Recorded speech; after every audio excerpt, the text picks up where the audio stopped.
agama kalau kita lihat sejarah hadir setelah peradaban manusia itu ada, ya. Budaya dulu yang ada, kemudian muncul agama. Kalau kita bicara tentang agama, misalkan agama yang dari Arab, ya, misalkan Islam, ya, kan ada Kristen, ada Yahudi, ada Islam. Nah, ketika ini masuk ke suatu negara, nah ini kan sudah sepaket ya antara budaya yang di Arab dengan ajaran Islam. Kemudian ketika masuk ke suatu negara, ke Indonesia misalkan, nah orang Indonesia yang menganut Islam, nah ketika masih menjalankan budaya yang ada di Indonesia, itu katanya sesat, ya, syirik, dan itu harus disingkirkan.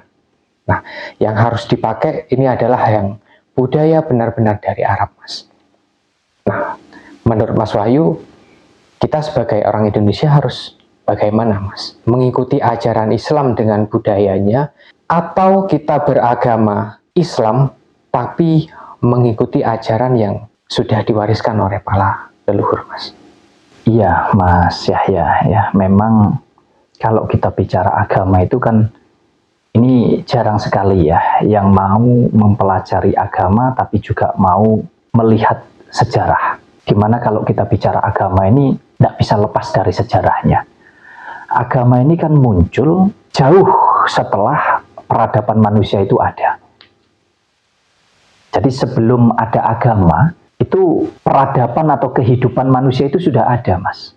Kalau kita ambil contoh misalkan seperti yang ditanyakan Mas Yahya tentang agama Islam. Agama Islam ini kan berasal dari Arab. Pertanyaannya, apakah sebelum ada agama, orang Arab ini tidak punya kebudayaan? Punya, ya. Artinya sebelum ada agama Islam di sana, sebelum muncul agama Islam, di Arab itu sudah ada budayanya yang dijalankan oleh orang Arab di zamannya itu sebagai tonggak atau sebagai pegangan di dalam menjalankan hidup mereka.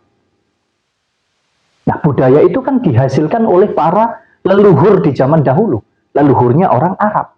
Nah, kemudian ketika kita bicara tentang agama Islam yang kemudian masuk di negara kita, di Indonesia, tentu agama Islam yang dari Arab ini pasti kan satu paket dengan budaya yang ada di Arab. Nah, ketika itu masuk di negara kita, kemudian kita sebagai orang Indonesia, nah pertanyaannya juga sama. Jauh sebelum ada agama di negara kita, jauh sebelum agama Islam itu masuk di Indonesia, kira-kira orang Indonesia ini sudah punya budaya atau tidak untuk tonggak atau pedoman atau pegangan di dalam menjalani hidup? Ya, tentu sudah punya, ya. Sudah punya pedoman. Sudah ada budaya. Dan itu yang dijalankan, yang dilakukan di dalam kehidupan para leluhur kita. Orang pribumi, orang Nusantara. Mau itu Jawa, Madura, apapun itu. Artinya sudah mempunyai budaya.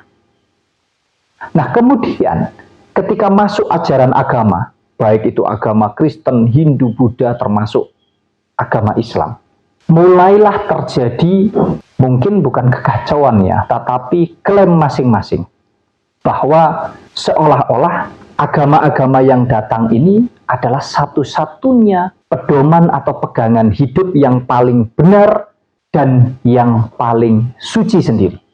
Padahal kita ini nggak ngerti apakah yang kita jalankan itu betul-betul ajaran agama Islam yang sesungguhnya, ataukah bercampur dengan budaya yang ada. Karena ini kan pasti gandengannya, Mas Yahya. Nah, ini yang harus kita pilih, harus kita bedakan. Sehingga ketika agama-agama ini tadi masuk di negara kita, tentu mereka akan mengklaim, menilai bahwa apa yang tidak sama dengan ajaran-ajaran agama yang dibawa oleh mereka, itu dianggapnya sesat, dianggapnya kafir, dianggapnya salah, dianggapnya tidak benar.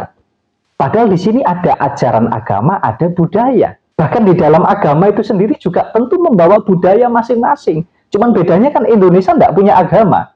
Negara kita ini tidak punya agama. Agamanya adopsi semuanya, agama pendatang. Ini boleh dilihat di sejarah. Nah, sedangkan Arab memiliki agama sendiri, disebut agama Islam. Sehingga budayanya ya tentu kental dengan agamanya. Nah, di sini ini ketika kita tidak berhati-hati, tidak bisa menggunakan pemahaman atau pola pikir kita yang luas, maka kita akan terjebak di ajaran agama ini, yang padahal di dalamnya bisa jadi bercampur dengan budaya. Contoh saja, budayanya orang Arab tentang berpakaian, yang mana di sana kan cuacanya luar biasa, tidak sama dengan Indonesia. Ya, Indonesia ini sejuk, tapi kalau di sana kan panas, gersang, padang pasir, sehingga panas sekali di sana. Nah, budaya orang Arab di dalam berpakaian tertutup semuanya. Bahkan yang laki-laki saja pakai jubah, pakai sorban setiap hari, karena panas. Tetapi kita tentu bicara tentang esensinya, tentang tujuan mereka berpakaian seperti itu. Tujuannya untuk apa sih? Untuk menutup diri, untuk melindungi tubuh kita dari angin, dari panas, dan lain sebagainya. Betul enggak? Betul. Bahkan yang perempuan diperlihatkan hanya matanya saja. Tujuannya untuk apa? Kalau dalam lagi mungkin bukan hanya tentang melindungi diri, tetapi juga menutup aurat.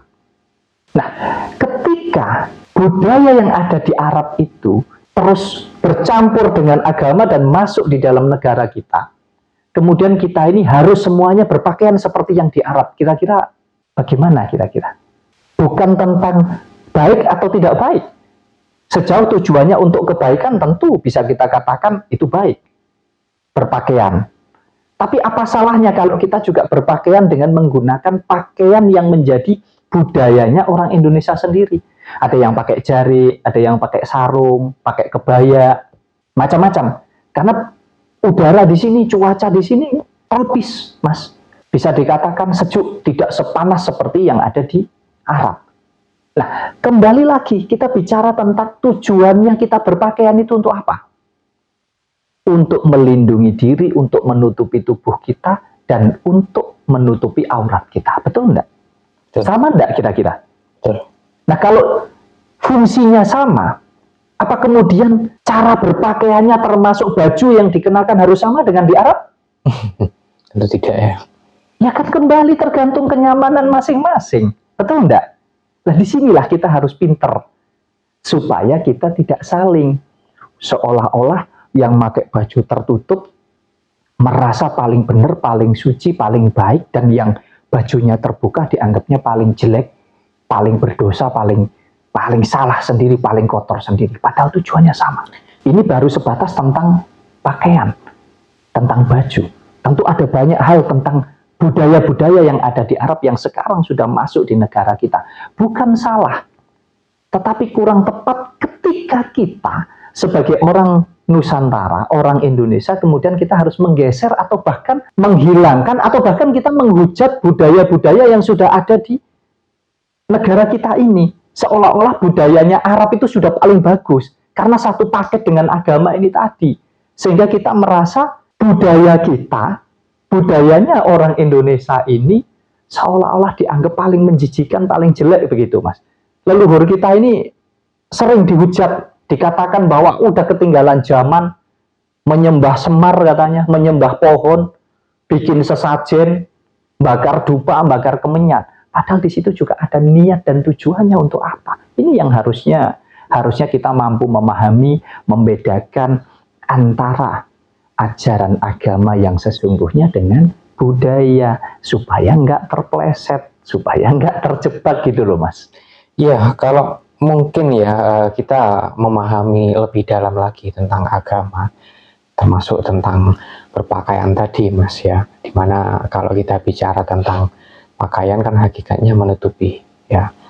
Kalau itu tujuannya untuk menutupi aurat yang seperti apa? Nah, aurat kan ada batasannya sendiri ya. Kalau laki-laki dari pusar sampai lutut, katanya itu yang harus ditutupi. Kemudian kalau wanita dari wajah dan telapak tangan. Nah, ini justru orang-orang kan memang nggak bisa membedakan ini ya, Mas ya. Kalau memang orang-orang ini paham ya tentu harus mengkaji lebih dalam tentang itu. Termasuk kalau kita membahas tentang hal lain ya dari budaya yang masuk ke sini, misalkan tentang makan yang dibawa, misalkan dari Arab budaya tentang makan kurma. Nah, seolah-olah buah kurma ini adalah buah yang istimewa, yang spesial. Begitupun juga dengan airnya, air zam-zam dan lain-lain, Mas. Kebiasaan-kebiasaan yang dilakukan oleh orang Arab seperti siwak ya, menggosok gigi pakai siwak. Dan bahkan juga caranya makan juga, Mas. Misalkan kita berpuasa ya, itu dianjurkan makan kurma itu tadi. Kemudian cara makannya harus dengan 3 jari. Wah, banyaklah penjelasan yang seperti itu. Karena itu mengikuti sunnah daripada Nabi, katanya begitu. Nah, apakah ini cocok, Mas, kita gunakan kebiasaan ini di kebudayaan kita, Mas? Mungkin bukan masalah cocok atau tidak cocok, tapi kembali lagi kepada kenyamanan. Yang penting kita paham tentang apakah yang kita jalankan ini memang betul-betul ajaran daripada suatu agama, ataukah justru yang kita ikuti atau kita jalankan ini adalah budaya. Nah, kalau budayanya di Arab, ya biarlah menjadi kebanggaannya orang Arab gitu loh, Mas. Kita ini harusnya sebagai orang Indonesia ya bangga dengan budaya yang ada di Indonesia. Budaya yang sudah diwariskan oleh para leluhur kita ini sungguh luar biasa. Mengajarkan kita tentang budi pekerti, mengajarkan kita tentang menghargai satu dengan yang lain, mengajarkan tentang banyak hal untuk kita menjalani hidup ini supaya selaras dengan alam semesta. Menghargai alam itu juga dibutuhkan dan itu sudah diajarkan oleh para leluhur kita. Indonesia ini sungguh luar biasa. Ada pegunungan, ada hutan, ada sawah, ada sungai, ada sumber-sumber mata air yang luar biasa, kekayaan alam yang luar biasa. Disitulah para leluhur kita ini mewariskan budaya-budaya kehidupan untuk kita menjaga dan merawat alam semesta ini. Melalui bikin sesajen lah dan lain sebagainya. Sejatinya itu semua adalah dikembalikan untuk alam. Esensinya, tujuannya tetap bersyukur kepada Tuhan, kepada Yang Maha Kuasa. Nah, kalau kita bicara tentang budaya Arab, kemudian yang masuk ke Indonesia, kita bangga-banggakan budayanya. Kita elu-elukan budaya Arabnya. Ini kan salah kaprah. Ini kebodohan bangsa kita gitu. Sampai-sampai kita harus diadu domba hanya berebut tentang budaya. Bukan tentang ajaran agama, bukan. Kalau ngerti tujuan ajaran beragama, nggak akan kita sampai bermusuhan satu dengan yang lain. Ya, sampai-sampai dianggap budayanya leluhur ini budaya yang menyesatkan karena tidak sama dengan agama, tidak sama dengan ajarannya Nabi. Padahal kita tidak paham betul yang mana ajarannya Nabi yang sesungguhnya dan yang mana yang dilakukan oleh Nabi itu yang sebatas budaya. Termasuk kita bicara tentang makanan saja. Di mana makanan yang dimakan oleh para nabi di zaman dahulu. Contohnya tentang kurma. Bahkan sampai ini disunahkan, ini dispesialkan, ini dianggap buah yang paling istimewa. Silahkan untuk di Arab. Karena memang di masa itu adanya buah itu, Mas. Satu-satunya buah yang paling subur sendiri. Sehingga di zaman kenabian, Nabi ini memakan buah itu. Lah salahnya di mana? Tidak ada. Nah, tetapi akan menjadi salah ketika seolah-olah kita jadi seperti mendewakan buahnya begitu.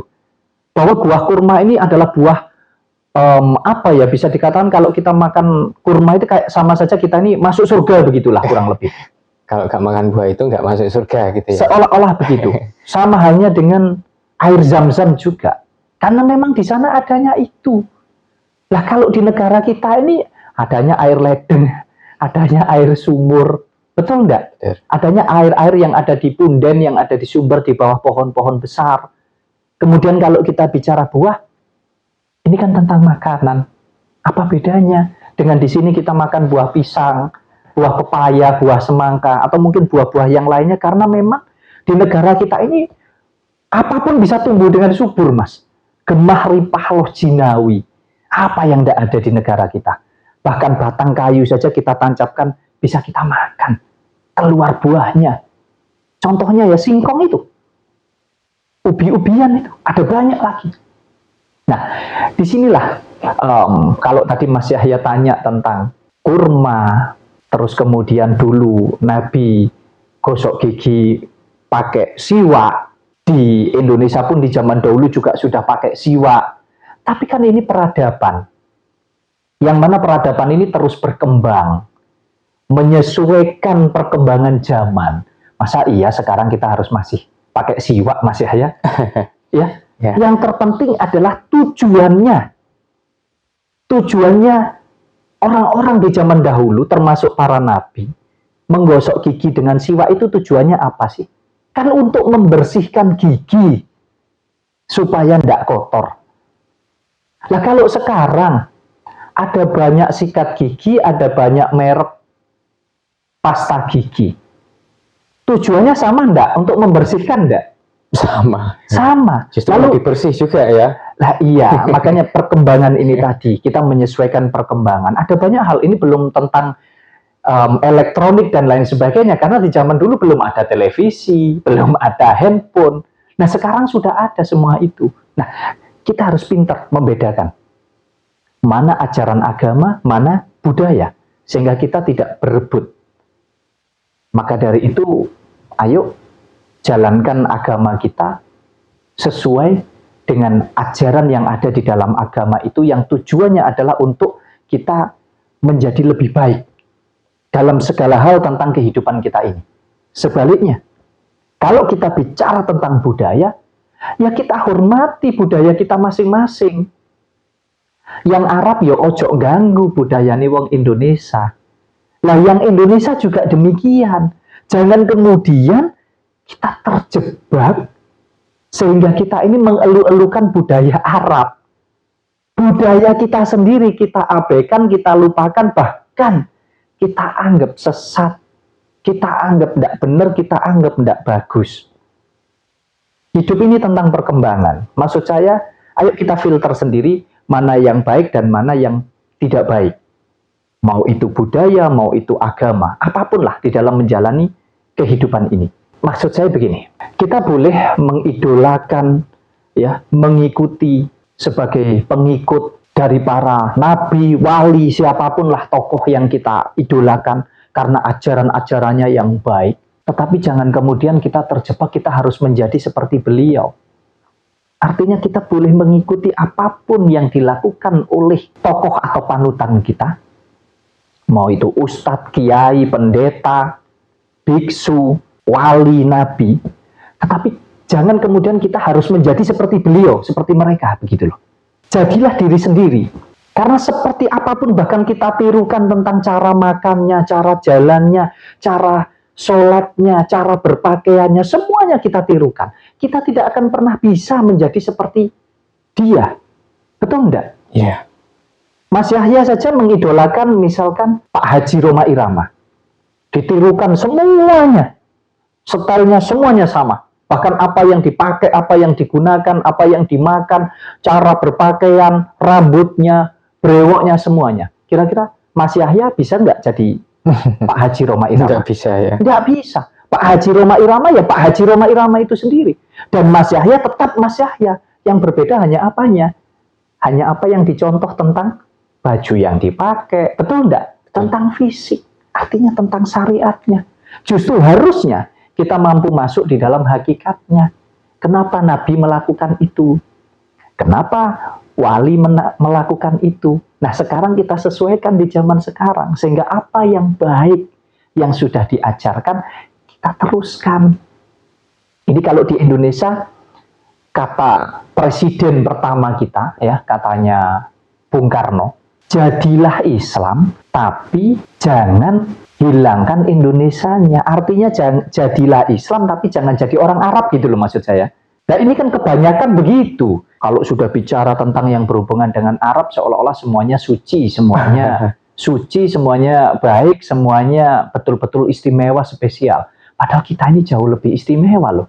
Makanya Indonesia dulu itu dijajah oleh semua negara ini karena istimewanya negara kita. Dari berbagai macam sudah di dunia ini Indonesia yang paling hebat.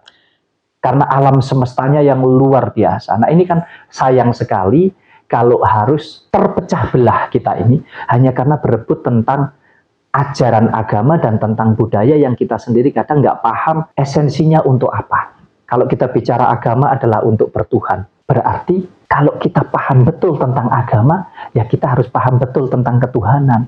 Bahwasanya Tuhan itu adalah tentang cinta kasih, tentang kedamaian, tentang ketenangan jiwa, ketenangan batin, ketenangan kehidupan ini. Harusnya kan itu yang dilakukan di dalam kehidupan ini, Mas. Bukan terus saling baku hantam, saling hujat, saling memusuhi satu dengan yang lain hanya karena merasa dirinya paling benar, merasa dirinya paling suci, merasa dirinya paling baik sendiri agamanya. Itu yang menurut saya kurang tepat dengan pemahaman saya, Mas Yahya. Ya, sebenarnya kalau kita bicara tentang budaya dan ajaran pasti kan punya plus minus ya. Tinggal kita mau pilih yang mana. Nah, kalau kita menganggap budaya orang lain lebih suci, lebih baik dari kita, wah ini salah kaprah ya Mas ya. Nggak sedikit kok kasus-kasus yang terjadi di tanah Arab sana ya, termasuk kemarin baru viral ya, dimana ketika saudara kita yang pergi haji kalau nggak salah, umroh atau haji, mungkin bisa dikoreksi nanti, nah itu dilecehkan Mas. Artinya semua tempat yang dianggap suci tadi ya, itu juga punya potensi untuk melakukan keburukan ya. Semua sama ya, suci itu kan kita yang membuat itu suci ya. Dan bernoda itu juga kita sendiri yang membuat itu bernoda. Jadi itu tentang penilaian kita, sudut pandang kita sebagai manusia. Tidak ada bahwa seolah-olah yang di Arab itu dianggap semuanya pasti baik, suci. Tidak. Ya, di semua negara bahkan, termasuk juga di Indonesia. Apalagi kita bicara perkembangan zaman saat ini, ya, karena sudah ada sosial media, Mas Yahya. Kalau dulu mungkin nggak terekspos, ya. Bahkan di Arab, apa sih yang nggak ada? Hiburan malam sudah tersedia semua. Macam-macam juga. Kita bicara kejahatan, di sana juga ngeri. Bisa dikatakan di sana itu menganut sistem perbudakan, Mas. Contohnya para tenaga kerja Indonesia saja banyak yang diperbudak di sana. Ada banyak kasus, nggak bisa dihitung. Artinya semua sama, punya potensi untuk melakukan hal baik dan punya potensi untuk melakukan hal yang nggak baik. Termasuk, bahkan ini kalau kita bicara tentang Mekah itu sendiri, di mana memang betul kemarin ada saudara kita yang ke sana untuk melakukan ibadah haji, tetapi kenyataannya justru dilecehkan. Bahkan kalau tidak salah di video yang kita lihat itu, yang melakukan juga dilihat dari fisiknya juga nggak jauh dari orang sana gitu ya, dari orang Timur Tengah. Nah, inilah pentingnya kita berwawasan yang luas ya. Bahkan kita bicara tentang haji itu sendiri, mau mencium Hajar Aswad itu Mas ya. Ya ini mohon maaf ya, ini kan jarang sekali orang mau terbuka gitu ya. Nggak semua orang mau jujur, tapi ada banyak. Ada banyak orang yang jujur, bahkan orang di sekitar saya banyak yang bercerita tentang itu, bahwa kalau ingin lancar semua di sana itu bawa uang yang banyak. Bawa uang yang banyak, bayar, dikawal Mas. Dikawal, kita dilindungi. Pengen tahu apa, di sana kita dikasih tahu. Asalkan kita bayar. Nah, tapi tentu saya tidak bisa mengatakan bahwa ini semua pasti seperti itu, saya tidak tahu ya. Intinya kenyataannya ada cerita-cerita seperti itu dan itu diceritakan oleh orang-orang yang memang mengalami itu sendiri. Tapi kembali lagi, ini bukan tentang kita menyalahkan, kita menganggap, kita menghujat, menilai bahwa seolah-olah di sana itu jelek dibandingkan kita, tidak. Tetapi ayo kita berkesadaran, budayanya orang Arab, ya biar dibanggakan, diistimewakan oleh orang Arab. Tapi kita sebagai orang Indonesia, ya kita membanggakan budaya kita sebagai orang Indonesia. Warisan leluhur kita, warisan Nusantara kita. Jadi, ayo beragama. Apapun agamanya tidak jadi masalah. Yang penting tetap kita adalah orang Indonesia. Jadi Islam, jangan hilang Indonesianya. Jadi Kristen, jangan hilang Indonesianya. Jadi Hindu, Buddha, jangan hilang Indonesianya. Karena apa?